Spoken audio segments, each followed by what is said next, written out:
Olá, muito boa tarde. Hoje o Panorama TVC traz notícias sobre as ações da Câmara de São José do Rio Preto e também sobre a nossa cidade.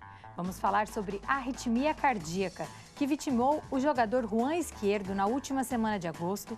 E também vamos falar sobre eleições e sobre a importância do voto para pessoas com deficiência. Ainda no campo eleições, trazemos informações sobre o número de cadeiras na Câmara e sobre as entrevistas que a TV Câmara realizou com os candidatos a prefeito de Rio Preto.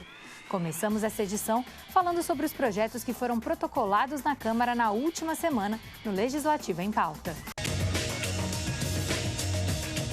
Olá, eu falo agora sobre os projetos protocolados na última semana aqui na Câmara Municipal de São José do Rio Preto. Deu entrada na diretoria legislativa projeto de lei que dispõe sobre informativo nas unidades de saúde públicas e privadas sobre entrega voluntária de filho para a adoção. Outro projeto de lei institui a transição democrática de governo no município de São José do Rio Preto. Dispõe sobre a formação de uma equipe de transição e define o funcionamento desse time. Também foi apresentada proposta de lei complementar que versa sobre a obrigatoriedade de manutenção de brigada profissional composta por bombeiros civis. O projeto retira a exigência de que um membro da brigada seja do sexo feminino. O prefeito Edinho Araújo apresentou 4 vetos totais a projetos de lei votados no plenário em sessões passadas. Nessa semana, também foram protocoladas 86 indicações, 4 moções e 20 requerimentos. Saiba mais sobre os projetos em tramitação na Câmara de Rio Preto no site www.riopreto.sp.leg.br e durante a nossa programação.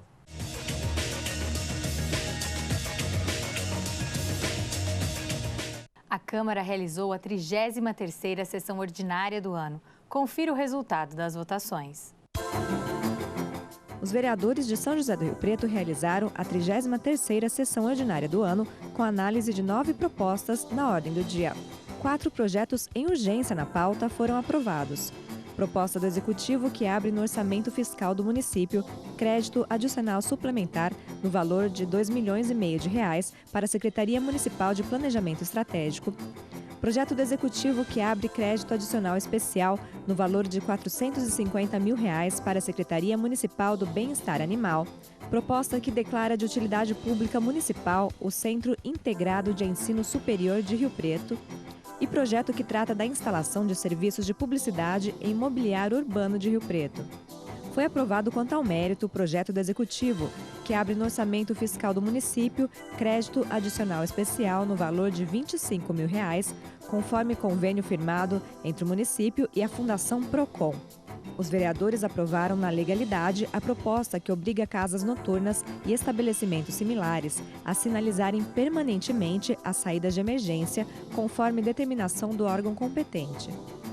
Aprovado o projeto de lei do Executivo em segunda discussão, que desafeta imóvel de seu uso original para finalidade de área institucional no bairro Solidariedade.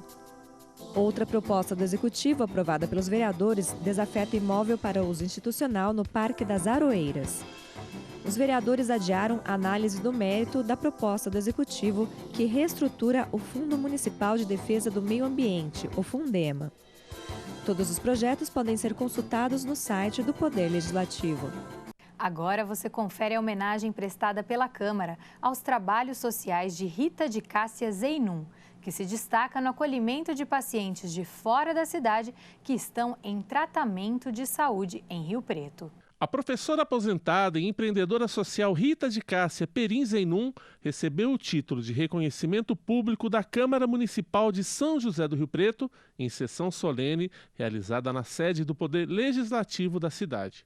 A honraria foi concedida pelas atividades benemerentes de grande alcance social promovidas pela homenageada. Depois de um período hospitalizada, Rita sentiu necessidade de trabalhar voluntariamente na ajuda de pessoas enfermas e seus familiares. E mobilizou vários amigos e conhecidos para montar um local para acolher pacientes de outras cidades. A Casa de Acolhimento Thales Carvalho Zacarias foi inaugurada em agosto de 2019. Em 2022, iniciou o projeto Thales Aprender, de contraturno escolar para crianças em situação de vulnerabilidade e risco social, matriculadas em escolas públicas e sem rede de apoio. A filha da homenageada Júlia Aride Zeinun, em seu discurso, lembrou a dedicação da mãe, que está sempre atenta aos problemas dos que mais necessitam. Ela sempre ajudou e se doou, independentemente da condição financeira e do tempo disponível. Ela possui um desejo genuíno de ajudar. A mente dela não para. A todo momento está pensando em novas formas de amparar as pessoas necessitadas. Desde 2013, quando nasceu a Operação Alegria, ela já concretizou muitos sonhos e ajudou milhares de pessoas.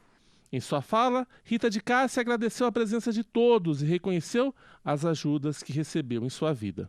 Eu estou aqui sendo homenageada por uma obra que não é só minha, mas que todos nós deveríamos arder no nosso coração, que é cuidar do outro em todas as suas necessidades. Rita aproveitou a sessão para anunciar a unidade 3 da Casa de Tales, local que irá acolher exclusivamente familiares e pacientes de Rio Preto e de outras cidades que passam por tratamento de problemas da medula. Nós entendemos a necessidade de ter uma casa voltada para esses pacientes. Eles precisam de muitos cuidados e de cuidados específicos.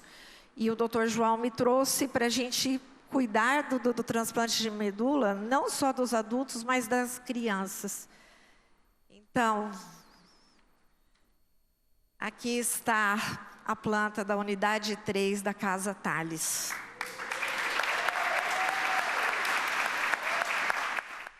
O Panorama TVC faz um intervalo e no próximo bloco vamos falar sobre arritmia com o cardiologista Fernando Brueto. Voltamos já.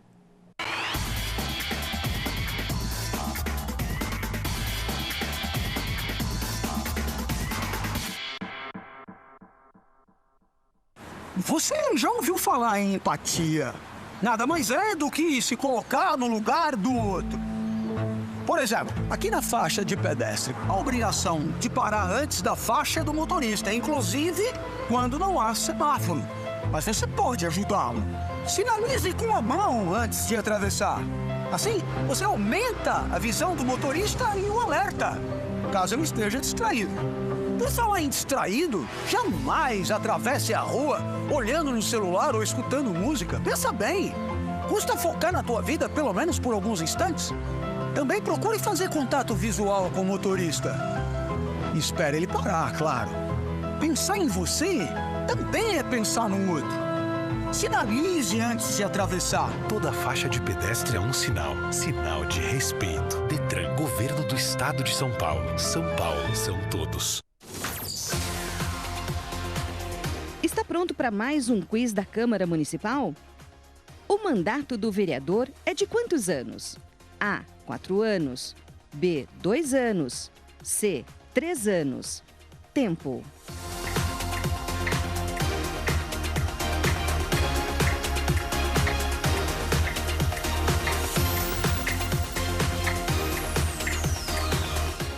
Alternativa certa, A. Cada legislatura tem a duração de 4 anos. Cada ano corresponde a um ano legislativo. Você já ouviu falar em empatia? Nada mais é do que se colocar no lugar do outro. Por exemplo, aqui na faixa de pedestre, a obrigação de parar antes da faixa é do motorista, inclusive quando não há semáforo. Mas você pode ajudá-lo. Sinalize com a mão antes de atravessar. Assim, você aumenta a visão do motorista e o alerta, caso ele esteja distraído. Pessoal em distraído, jamais atravesse a rua olhando no celular ou escutando música. Pensa bem, custa focar na tua vida pelo menos por alguns instantes? Também procure fazer contato visual com o motorista. Espere ele parar, claro. Pensar em você também é pensar no outro. Sinalize antes de atravessar. Toda faixa de pedestre é um sinal. Sinal de respeito. Detran, Governo do Estado de São Paulo. São Paulo são todos.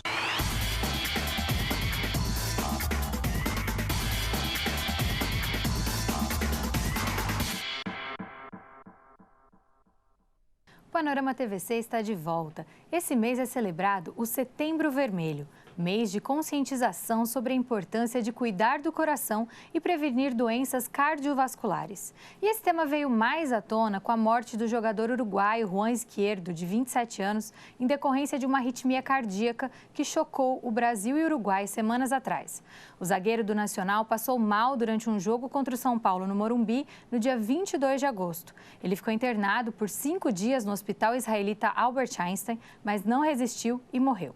Para trazer esclarecimentos sobre o tema, recebemos aqui no estúdio o cardiologista Fernando Brueto. Obrigada pela presença em nosso programa, doutor. E eu já queria começar perguntando, assim, pode parecer uma pergunta óbvia, mas acho que é sempre bom a gente ser reapresentado ao nosso corpo, né? O que é o coração? Qual a importância desse músculo na saúde do nosso corpo? O coração é o órgão que bombeia o sangue. Você precisa do sangue porque ali vai estar o oxigênio, toda a energia, os nutrientes que vão ser levados para o cérebro, para os rins, para o próprio coração, para cada parte do seu corpo. Então, nós precisamos que essa bomba ela esteja pronta e trabalhe de uma forma eficaz, para que não tenhamos problemas. E, no geral, como vai a saúde do coração? As pessoas têm se preocupado, mas Setembro Vermelho é esse mês para se conscientizar da importância do cuidado com esse órgão, né? Isso mesmo, conscientização, essa é a palavra. Por quê? A pessoa diz assim, não, eu me sinto ótimo, eu me sinto bem, para que eu vou procurar pelo em ovo, né? Mas é muito importante porque você citou o caso da morte, muito triste, né? A morte do jogador, uma morte súbita. E a morte súbita em atletas, em jovens, ela impacta muito a sociedade e causa uma grande comoção. Mas uma coisa que nós temos que lembrar é que, fundamentalmente, para evitar esse tipo de problema, tanto a morte súbita em atletas quanto pessoas comuns, antes de iniciar o exercício físico, atividade física, tem que ser feita uma avaliação cardíaca.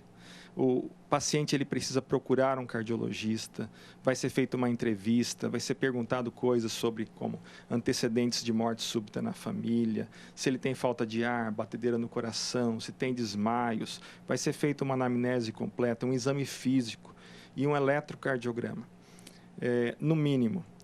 Só uma avaliação simples assim, com história, exame físico e eletrocardiograma, é capaz de detectar mais de 95% das causas de morte súbita. Em jovens abaixo de 35 anos, nós temos algumas doenças que são causadoras de ataque cardíaco. Uma delas é a miocardiopatia hipertrófica, uma doença genética que a pessoa tem desde o nascimento e pode ser diagnosticada com a ajuda de um eletrocardiograma, confirmada com um ecocardiograma, que é o ultrassom do coração. Ele vê o tamanho do coração, a força e as válvulas. Então, é muito importante que se pare, faça essa avaliação e o médico vai solicitar aqueles exames complementares de acordo com cada paciente, de acordo com a idade do paciente, com os fatores de risco que ele identifica. Às vezes você vai iniciar exercício físico, então você precisa de uma avaliação que nós chamamos de pré-participação.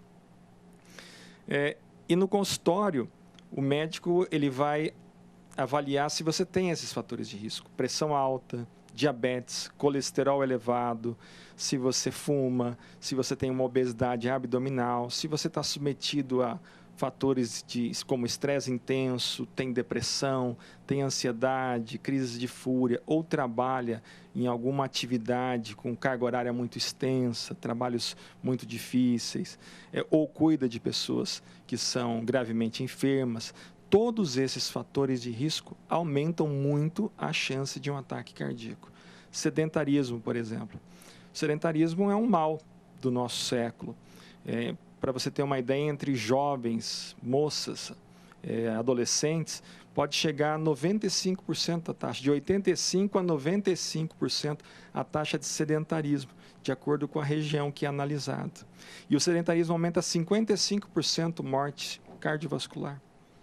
Então, tem muita coisa que precisa ser feita. Precisa ser feito esse exercício físico, precisa ter uma dieta adequada, uma alimentação adequada, com frutas e vegetais, numa quantidade suficiente, mas é fundamental realizar um check-up cardiológico, uma avaliação completa, para que seja identificado doenças ocultas, cardíacas ocultas, que, numa situação de estresse físico, como exercício físico, podem desencadear arritmias malignas.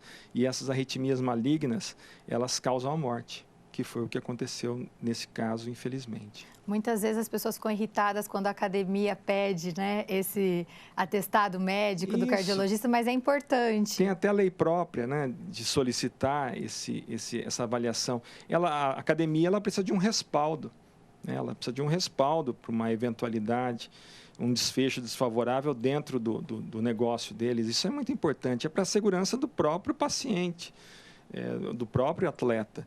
E os clubes, todos eles deveriam fazer avaliações completas em seus atletas para evitar esse tipo de desfecho desfavorável.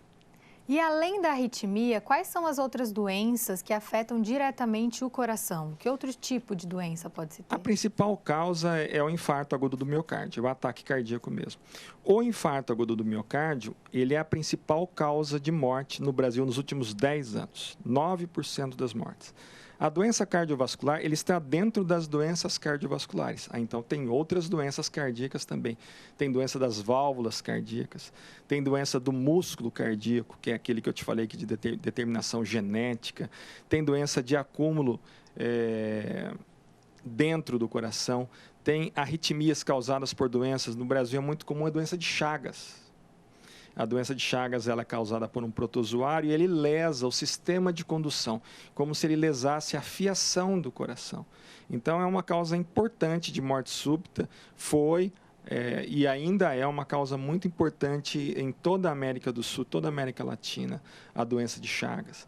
Então, tem muitas doenças cardíacas que precisam ser investigadas, analisadas e tratadas, para que possa haver uma redução do risco cardiovascular. No caso da arritmia, por exemplo, que foi o que infelizmente matou esse jogador tão jovem, ela é sempre letal? Ela às vezes se apresenta em outras formas que são tratáveis? Isso, a arritmia é um termo bastante genérico, bastante sindrômico. A arritmia é qualquer disfunção, qualquer alteração do ritmo cardíaco normal. O ritmo cardíaco normal, ele é regular, ele tem uma frequência cardíaca de acordo com a tua demanda. Se você está aí sentadinha, você vai ter uma frequência cardíaca 70, 80 batimentos por minuto. Se você for fazer uma corrida, ela pode chegar até uma frequência cardíaca máxima. Então, uma pessoa de 40 anos de idade é 220 menos 40, menos a idade. Então, 180 batimentos por minuto. Isso é fisiológico, isso é normal. Isso não é considerado uma arritmia. Mas quando você tem uma disfunção mais grave, existem uma série de arritmias. Arritmias rápidas e arritmias muito lentas. Alguns tipos de arritmias são bastante leves e bastante comuns e não ameaçam a vida. Mas tem alguns tipos específicos de arritmia que podem causar, sim, uma morte súbita, que foi o que aconteceu nesse caso. E a questão do check-up, né?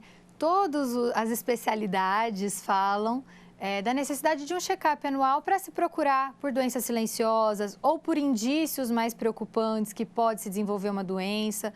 Porque mesmo que não haja uma cura, muitas vezes o diagnóstico precoce, ele permite uma sobrevida mais longa, um tratamento, né? É assim também com o coração? Isso, principalmente tratar aqueles fatores de risco. Então, você descobre que a pessoa tem pressão alta. A hipertensão, ela mata 8,5 milhões de pessoas por ano. Acho que nem a pandemia não matou tudo isso. Então, são 8,5 milhões e é todo ano. É esse ano e o próximo ano também.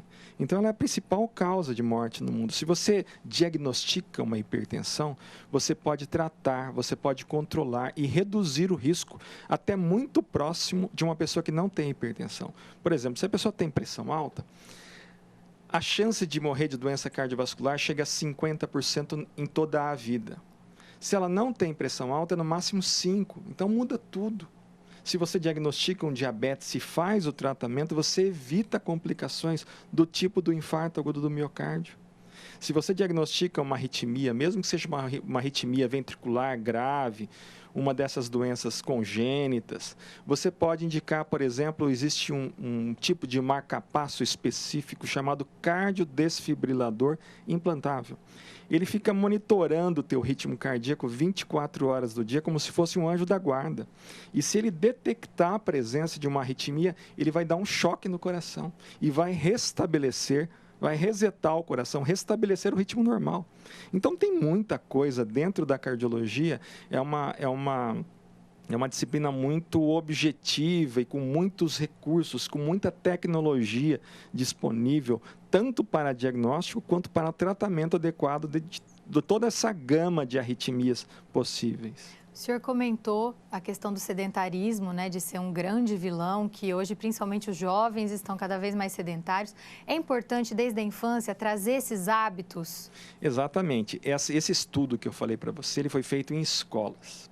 E ele foi feito no mundo inteiro, em todas as regiões. E ele notou exatamente isso que você está comentando. Uma prevalência de sedentarismo muito grande, especialmente entre as meninas. Muito tempo no celular, muito tempo na rede social, deixa de procurar uma atividade física, deixa de se envolver num programa desportivo. Isso é muito importante para o jovem, porque vai prevenir doenças a longo prazo. Porque, por exemplo, a doença arterial coronariana, que é a aterosclerose, que é essas placas de gordura que se formam, elas começam a se formar na mais tenra idade. Quando a criança está ali comendo o fast food, está comendo a batata frita, ela tá sedentária, ela está tendo um problema com obesidade, ali começa o problema. Quando ela chega jovem, a doença pode começar a se manifestar já. A doença cardiovascular, o infarto do miocárdio, ele aumenta muito no homem a partir dos 35 anos. Mas eu já tive pacientes com infarto agudo do miocárdio, homens com 19, meninas com 21 anos de idade. Porque às vezes a pessoa tem um fator de risco muito forte. Por exemplo, uma criança que tem diabetes do tipo 1, aquele insulino dependente desde os 5 anos de idade, pode ser que ela chegue aos 20 com infarto. Uma pessoa, eu lembro que nós avaliamos um atleta, era maratonista, uma moça de 30 anos, linda, maratonista, um atleta de alta performance. Ela fez um cateterismo, ela tinha doença triarterial, todos os vasos, todas as artérias do coração tinham um comprometimento importante, acima de 70%. Ela teve que ser submetida a uma cirurgia de revascularização do miocárdio, uma ponte de mamária e ponte de safena. Então, o importante é a identificação dos fatores de risco. Se você trata os fatores de risco, eles são os ingredientes que fazem o bolo. O bolo é o ataque cardíaco. Então, se você tem uma pessoa que tem pressão alta, tem diabetes, tem colesterol elevado, fuma, tem obesidade abdominal, é sedentária, uma pessoa estressada, ela tem tudo. Todos os ingredientes estão prontos. É a questão de quando vai acontecer. E tudo isso pode ser evitado ou diminuído com alimentação, atividade física? Exatamente, são os fatores de risco que nós chamamos de fatores de risco modificáveis. Todos esses fatores de risco, eles têm diagnóstico, eles têm um tratamento e têm um controle. E o controle é altamente eficaz. Tabagismo, por exemplo, é só cessar o tabagismo. Cessando o tabagismo, o risco cardiovascular após 12 meses, ele retorna ao basal. O tabagismo é incrível, porque no Brasil o tabagismo é o principal fator de risco. Tem um estudo chamado Afirmar, que mostrou que no Brasil o tabagismo aumenta muito a chance de um ataque cardíaco. Para você ter uma ideia, é uma coisa diretamente proporcional. Uma pessoa que fuma 20 cigarros por dia tem 350% mais chance de um infarto agudo do miocárdio do que a pessoa que não fuma. Uma pessoa que fuma 40 vai dobrar, vai para 700%. Aí diz assim, mas eu fumo só no sábado, eu fumo esportivamente, socialmente, é só quando eu tomo tal coisa, é um cigarro especial. Não existe isso, pessoal. De 1 a 5 cigarros por dia já aumenta 40%. Mas o grande vilão, e esse eu vou falar para os jovens agora, talvez seja a coisa mais importante que eu vou falar, o cigarro eletrônico. O cigarro eletrônico, ele é chique, ele é bacana, ele é moderno, ele é cheiroso. Só que o risco cardiovascular que ele vai provocar é tão grande ou maior do que o cigarro convencional. E os jovens, eles não estão entendendo isso. Os jovens brasileiros, eles abandonaram o cigarro, deixaram o tabagismo. As taxas de tabagismo entre jovens caíram absurdamente, mas quando voltou esse cigarro eletrônico, eles aderiram. Parece que ficou uma coisa assim moderna, bacana deles. Isso me preocupa muito, porque ali tem altas concentrações de nicotina. E a nicotina, numa primeira tragada, num cigarro eletrônico, ela é capaz de estimular áreas de prazer e recompensa no cérebro de forma semelhante à cocaína. Uma única vez. Então, muito importante que tenha essa conscientização, evitar os fatores de risco, porque eles são muito conhecidos. Isso que eu estou falando, todas essas pessoas conhecem esses fatores de risco. Eles são exaustivamente repetidos. Agora, precisa haver consciência e precisa atacar o problema, porque a dependência do cigarro ela é muito grave, ela é muito difícil de você conseguir vencer. Ela é socialmente aceita, Ela é socialmente aceita também, mas com a ajuda de um profissional, existem medicamentos que são capazes de tirar 50% daquela vontade louca, daquela fissura de fumar. Então, torna possível. Existe tratamento com psicoterapia. A pessoa tem que montar uma estratégia para conseguir parar de fumar. Sim. Com medicamento, com ajuda profissional, não é fácil. Outra coisa também que é importante, porque sempre foi muito advogado assim, não tome uma taça de vinho todos os dias, todos os dias, todos os dias. Mas o excesso de álcool, os trabalhos que mostraram que o álcool reduzia a morte cardiovascular, eles foram colocados em xeque atualmente. Por quê? Porque quando nós avaliamos o risco de morte ou o risco de qualquer desfecho desfavorável, como um infarto, em pacientes, nós escolhemos um grupo de controle. E o grupo de controle era um grupo de abstêmios, aqueles que não estavam bebendo. Só que no grupo de abstêmio, você pode ter uma pessoa ali que está aguardando um transplante hepático porque bebeu a vida toda, entende? Uhum. Você pode ter uma pessoa ali que bebeu durante 30 anos, grande quantidade, e depois se tornou abstêmio. Então, houve vieses de seleção, técnicos, epidemiológicos. Então, esses trabalhos, eles atualmente estão sendo desacreditados. Então, não existe uma dose, dizer assim, tome uma dose de álcool todos os dias. Não tome. Não se pode tomar álcool todo dia. Existem estudos que mostram que abuso de álcool... O que é o abuso de álcool? Abuso de álcool é um homem que bebe 5 latas de cerveja ou uma mulher que bebe 4 numa única oportunidade nos últimos 30 dias. Isso vai aumentar 3 vezes. Vai aumentar 3 vezes a chance de desenvolver uma dilatação do coração, uma insuficiência cardíaca. 2,5 vezes arritmias, que podem ser graves. E 2 vezes, aumenta 100% a chance de um ataque cardíaco, de um infarto agudo do miocárdio. Então, aquele beba com moderação, todo mundo fala assim, beba com moderação, não é assim que a televisão fala? O que é isso? Beber com moderação 2 latas para o homem, não pode ser todo dia. 1 lata para a mulher, e não pode ser todo dia. E se for vinho? O vinho é uma taça com 100 ml. A lata de cerveja de 290 a 350. E a dose de um destilado em torno de 30 a 40 ml. Então, é 1 dose para a mulher e 2 para o homem, não pode ser todo dia. Todos esses fatores de risco têm que ser controlados, têm que ser observados.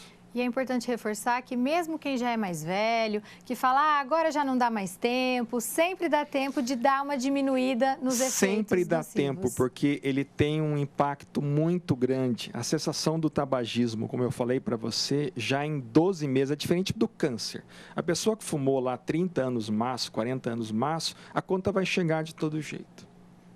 O risco é difícil, ele não vai conseguir reduzir. Mas em relação às doenças cardiovasculares, ao infarto agudo do miocárdio em específico, um estudo chamado Interheart mostrou tabagismo nos últimos 12 meses. Mas tabagismo depois não foi associado a maior risco, se a pessoa cessou há mais de 12 meses. E a pessoa rapidamente consegue sentir o impacto da cessação. já começa a melhorar a pigarra na garganta, já começa a melhorar a voz, o timbre de voz, começa a melhorar a pele dentro de algum tempo, ela já respira melhor. Se tem uma doença pulmonar obstrutiva crônica, ela vai melhorando as crises, a intensidade das crises. E melhora muito a reatividade vascular, porque a nicotina ela deixa as nossas artérias muito reativas. Em vez de fazer uma vasodilatação, ela faz uma vasoconstricção, ela aperta, ela fica estreita. E aí ela pode provocar uma complicação. Então é muito importante, se você tem obesidade, se você é tabagista, se você é diabético, se tem pressão alta, se você é estressado, faça terapia, procure por ajuda médica, trate o seu fator de risco. Tem pessoas que amam você, que dependem de você. Tem muitos pais e mães, os filhos dependem, o cônjuge depende. Existe uma dependência emocional muito grande. É tão difícil perder um papai, uma mamãe, um irmão. Imagina a família desse jogador, o impacto que não aconteceu. É em cadeia, é uma coisa assim desastrosa. É um evento assim que é um universo que se perdeu. Sim. Então, as pessoas precisam ter essa consciência, por elas, pelos entes queridos, pela sociedade em geral. Cada pessoa tem uma importância significativa dentro da sociedade, tem um papel, tem uma função, existe uma necessidade. Então, é muito importante se observar isso. E esse Setembro Vermelho, ele precisa lembrar, nós temos o Dia Mundial do Coração, no dia 29. É necessário lembrar, sim, é uma data para conscientizar, para a gente colocar a mão na consciência ou a mão no coração e ir lá e fazer um check-up, faz uma avaliação. Muito obrigada, doutor, pela presença em nosso programa. E agora nós vamos falar de solidariedade. A Casa do Cirineu, instituição que atende pessoas em situação de rua, realiza neste final de semana a 3ª Festa do Arroz. O evento tem como objetivo arrecadar recursos para a manutenção das atividades. A Casa do Cirineu realiza neste sábado, dia 7 de setembro, a 3ª Festa do Arroz. O evento beneficente terá como atração pratos feitos à base de arroz e tem como objetivo arrecadar recursos para a instituição e outras obras solidárias. Nós queremos convidar todos para participar dessa 3ª edição da Festa do Arroz. Essa Festa do Arroz é para que nós possamos arrecadar fundo para mais de 76 obras da Associação e Fraternidade de São Francisco. Uma delas é aqui a Casa do Cirineu. Então as pessoas elas vão comer uma comida saborosa, uma comida gostosa e vai também estar ajudando mais de 76 obras da nossa Associação e Fraternidade. Os pratos serão vendidos por R$10 cada porção. Frei Jonas destaca a importância da colaboração da população para a manutenção das atividades da Casa do Cirineu, que acolhe atualmente 65 pessoas, entre homens e mulheres, em situação de vulnerabilidade. A Casa do Cirineu ela é um acolhimento institucional, onde nós fazemos acolhimento de pessoas em situação de rua, que são encaminhadas pelo Centro Pop, a abordagem e a Pousada da Esperança. Então aqui eles ficam por 6 meses, aqui nós começamos a ressocialização deles, encaminhamento para o mercado de trabalho, tirar sua documentação, encaminhamento para a rede de saúde. Além da moradia por até 6 meses e refeições diárias, os acolhidos recebem tratamento odontológico, acompanhamento com psicólogo, assistente social e podem participar de momentos de oração e orientações para a reinserção na sociedade. Além dos eventos realizados pela instituição, que contam com a ajuda de voluntários, os riopretenses podem contribuir com as atividades da Casa do Cirineu durante todo o ano. Aqueles que desejam estar fazendo sua doação diretamente na Casa do Cirineu, também do cupom fiscal, sua nota fiscal, você também pode estar nos ajudando, colocando nos pontos de apoio, nas lojas Lívia e fazendo sua doação de alimento, de roupas, tudo aquilo que possa nos ajudar a estar ajudando o próximo. E seguimos com oportunidades no mercado de trabalho com as vagas oferecidas no balcão de empregos da Prefeitura de Rio Preto. Nessa semana, são mais de 1.800 oportunidades. Veja os destaques. O balcão de empregos da Prefeitura de Rio Preto está com 1.833 vagas disponíveis. Entre os destaques estão 123 vagas para vendedor, há 73 postos de auxiliar de produção, 65 vagas para ajudante geral, e 51 oportunidades para auxiliar de limpeza. A lista completa com todas as vagas disponíveis você encontra no site da Câmara, o riopreto.sp.leg.br. No menu que fica na lateral do portal, basta clicar em Utilidade Pública e, na sequência, Balcão de Empregos. Já para se candidatar às vagas, o trabalhador deve acessar o site riopreto.sp.gov.br/balcão-empregos. E para informações adicionais, é só entrar em contato com a Secretaria do Trabalho pelo telefone 1799-739-8710. Agora o Panorama TVC faz mais um breve intervalo e no próximo bloco vamos falar sobre eleições e a importância do voto das pessoas com deficiência. Volto já.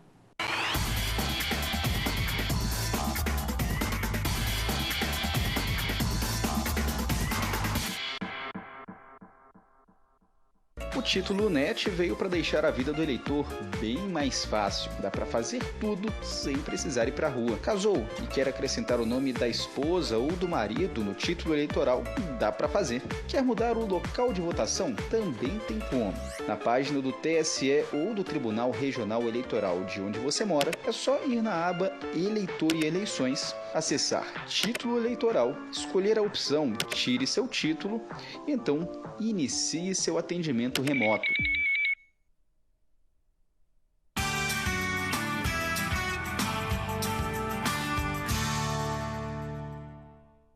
O presidente da Câmara de Rio Preto pode convocar os vereadores para sessões secretas sempre que houver motivo relevante para que elas aconteçam. Para isso, deve haver um requerimento assinado por pelo menos 2/3 dos vereadores. Durante esse tipo de sessão, participam somente os vereadores, sem a presença de munícipes e servidores nas galerias ou plenário. A concessão de títulos de cidadão honorário e outras honrarias e a denominação de ruas e praças estão entre as propostas analisadas em sessões secretas na Câmara Municipal.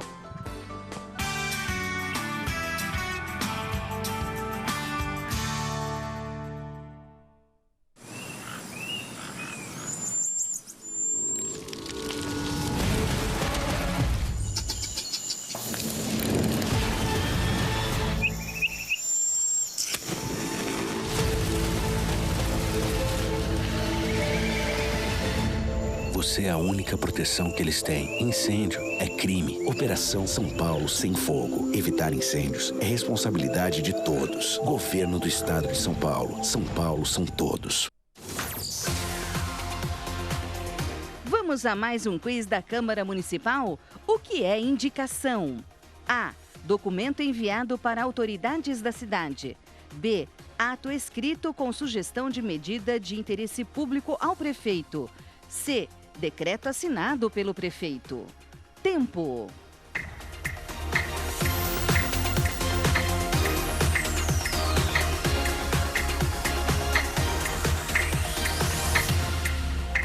Você acertou se escolheu a alternativa B. É o ato escrito pelo vereador para sugerir medida de interesse público ao prefeito, como limpeza de terreno, instalação de semáforos e outros serviços. A turma da democracia em ouvir e respeitar opiniões divergentes faz parte da democracia.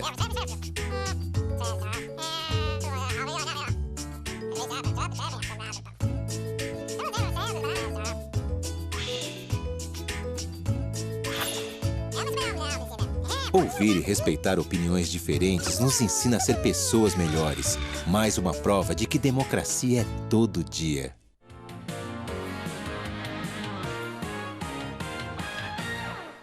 Lei municipal determina que os estabelecimentos públicos e privados de Rio Preto devem inserir o símbolo mundial do autismo nas placas de atendimento prioritário.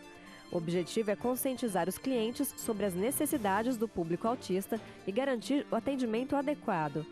Em caso de descumprimento da lei, os estabelecimentos infratores ficam sujeitos à advertência e multa no caso de reincidência. Para mais informações sobre as leis municipais, acesse o site www.riopreto.sp.leg.br.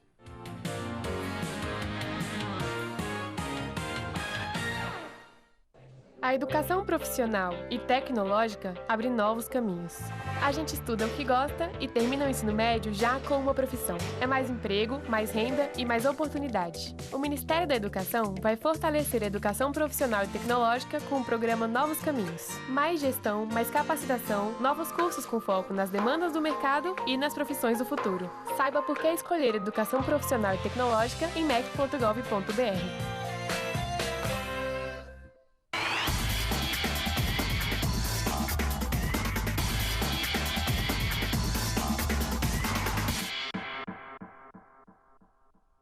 O Panorama TVC está de volta e fala de eleições. Estamos a um mês do pleito municipal. O Instituto dos Cegos de Rio Preto promoveu uma capacitação sobre a participação das pessoas com deficiência visual no processo eleitoral. Para falar sobre esse assunto, estão comigo no estúdio a psicóloga do Instituto, Júlia, e a aluna Miriam Raquel. Boa tarde, meninas. Muito obrigada pela presença em nosso programa. E eu já queria começar perguntando para a Júlia como foi essa capacitação com os alunos lá no Instituto. Boa tarde, é um prazer estar aqui. Eu queria primeiro me audiodescrever, né? Eu sou uma pessoa negra de pele clara, tenho os olhos castanhos, tenho o cabelo cacheado na altura dos ombros, estou com uma maquiagem bem levinha e com o uniforme do Instituto, que é preto, com o alfabeto Braille e a logo do Instituto. A capacitação que a gente fez foi há um tempo atrás e a gente levou a urna, né, junto com a Justiça Eleitoral, para explicar um pouquinho para os nossos atendidos, né, as pessoas com deficiência, como que seria os recursos que eles têm de tecnologias assistivas para ter o voto durante a eleição, né? Que seria tanto o recurso de áudio, né? Dependendo do lugar, disponibiliza o fone de ouvido, que fala... que tem todos o acesso, né, quando eles vão clicar na urna. Tem, eles falam o nome do candidato, o voto, o número, né? Só que também tem o Braille, né? Em todas as teclas tem o número, no número 5 ali na urna tem um alto relevo, né? Para eles se identificarem. E em cada número também tem um número em Braille, para que eles possam identificar qual que é a numeração. E eu queria perguntar para a Miriam, qual a importância desse tipo de informação, né, de antes das eleições, vocês terem essa discussão e vocês terem acesso a como funciona, como isso facilita na hora do voto? Facilita bastante, né, porque a gente já vai com mais noção ali, né, na urna, não dependendo ali dos outros, tá nos auxiliando, né, a gente pode mostrar que a gente é capaz, né, e chegar até as urnas e exercer o nosso voto ali também.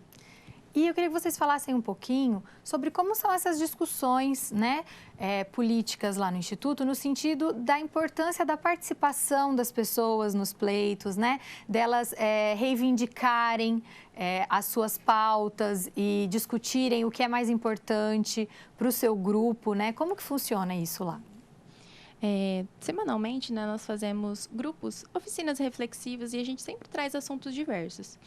E a política é um assunto que sempre os próprios atendidos acabam trazendo, a própria pessoa com deficiência.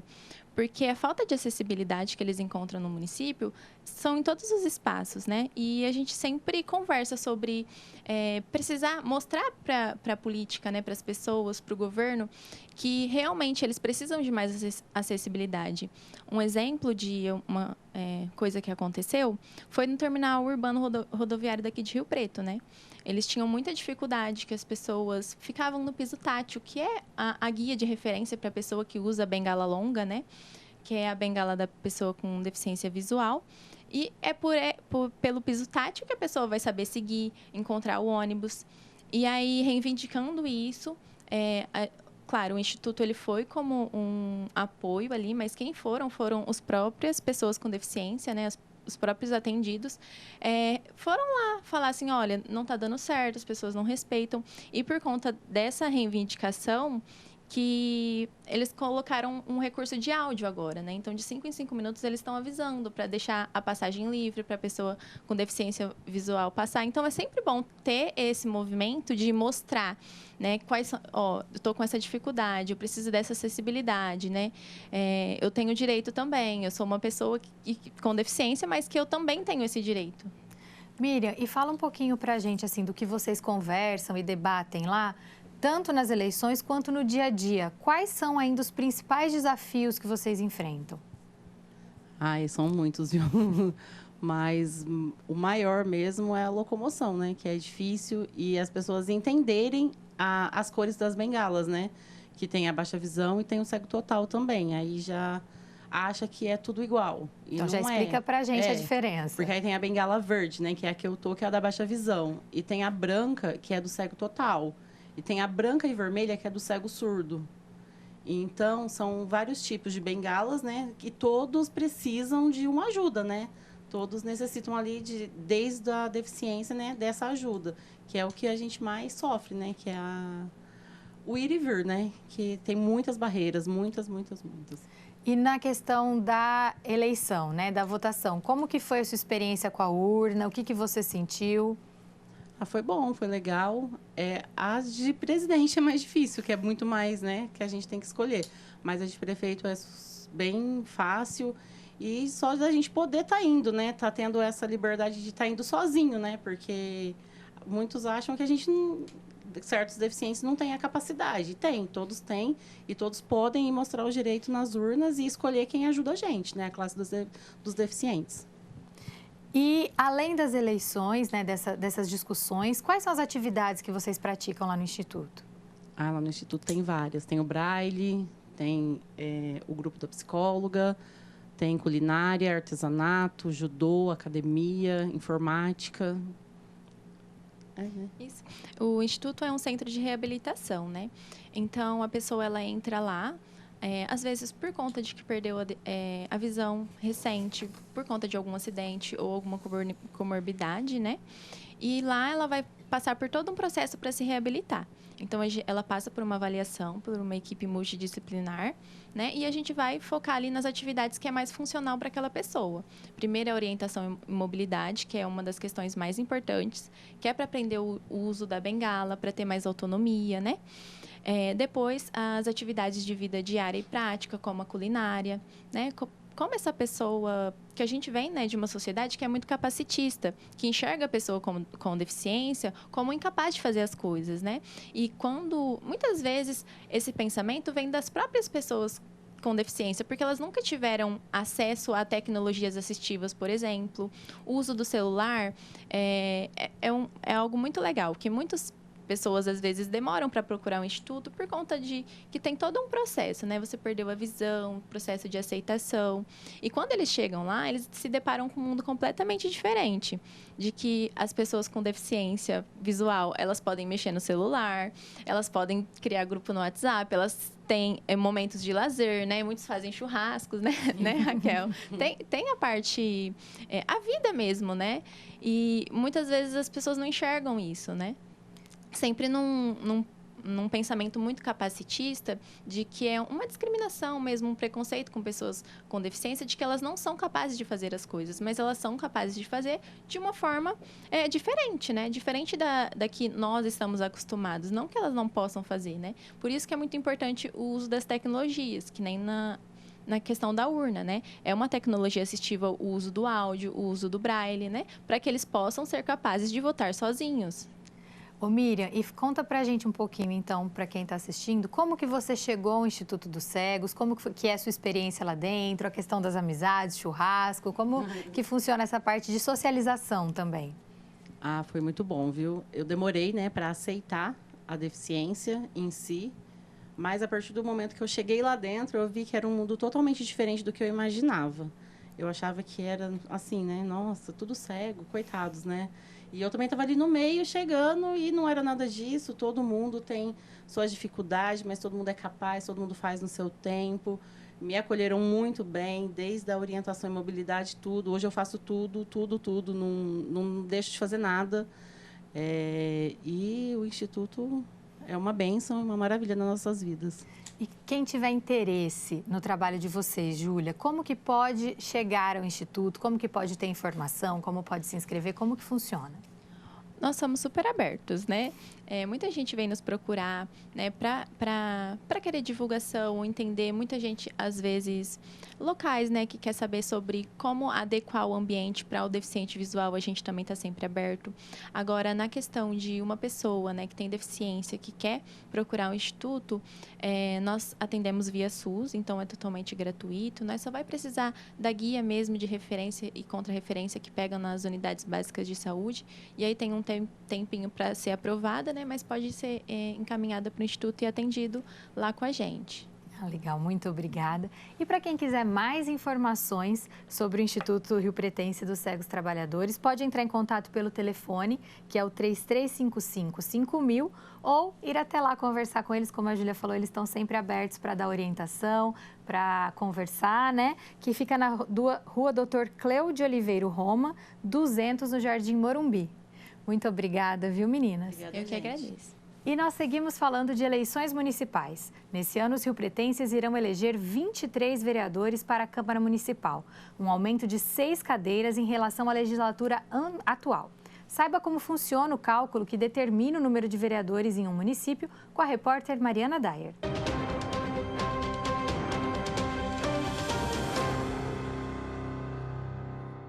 A Câmara de São José do Rio Preto é composta atualmente por 17 vereadores, mas nas eleições deste ano vamos eleger 23 representantes para o Poder Legislativo Municipal. Esse aumento no número de cadeiras está previsto na Constituição Federal e foi aprovado por meio de votação de emenda à lei orgânica em sessão ordinária da Câmara Municipal. Segundo a Constituição, o número de vereadores é definido pelo número de habitantes de cada município. Por exemplo, municípios com mais de 80 mil e até 120 mil habitantes podem ter até 17 vereadores. E municípios com mais de 300 mil até 450 mil habitantes podem ter até 23 vereadores. De acordo com o levantamento realizado pelo IBGE em 2022, Rio Preto tem mais de 480 mil habitantes, o que significa que o município poderia ter até 25 vereadores. Você acompanha a cobertura das eleições municipais e tudo o que acontece na Câmara de Rio Preto, aqui na TV Câmara, o canal do Legislativo.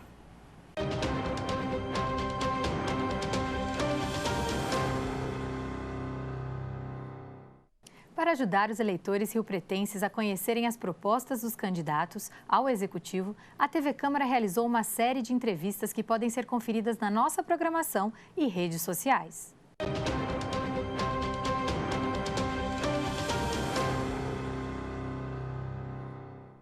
A TV Câmara realizou entrevistas com os candidatos à Prefeitura de Rio Preto.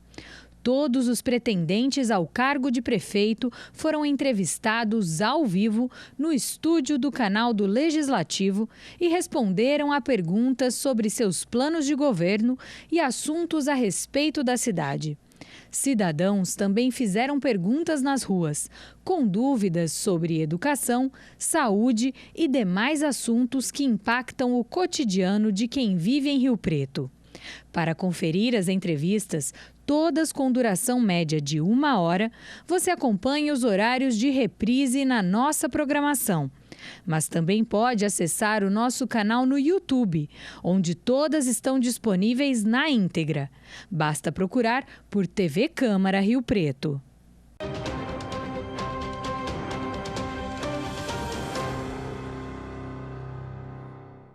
O Panorama TVC termina aqui. Se você quiser rever esse programa, basta acessar o nosso canal no YouTube. Estamos lá como TV Câmara Rio Preto.